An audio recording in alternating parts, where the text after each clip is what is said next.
প্রেমের বাদাম তাহি ঝুলাইয়া রে, আরে প্রেমের বাদাম তাহে ঝুলাইয়া দিল, প্রেমের বাদাম তাহে ঝুলাইয়া দিল। এখন রাঙা হাতে কেরওয়াল কোমরে ভাঙো, রাঙা হাতে কেরওয়াল কোমরে ভাঙো, যমুনা তরঙ্গে নৌকা বাহিছে না গো, যমুনা তরঙ্গে নৌকা বাহিছে না গো, যমুনা তরঙ্গে নৌকা বাহিছে না গো।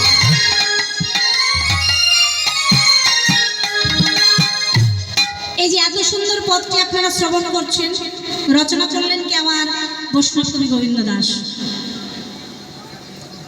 দেখুন, যে কীর্তনে মহাজনের পদ থাকে না সেটা কীর্তন নয়, এটা বৈষ্ণব পদাবলী। তাই কি বলছেন, এই যে এত সুন্দর পদটি রচনা করলেন আমার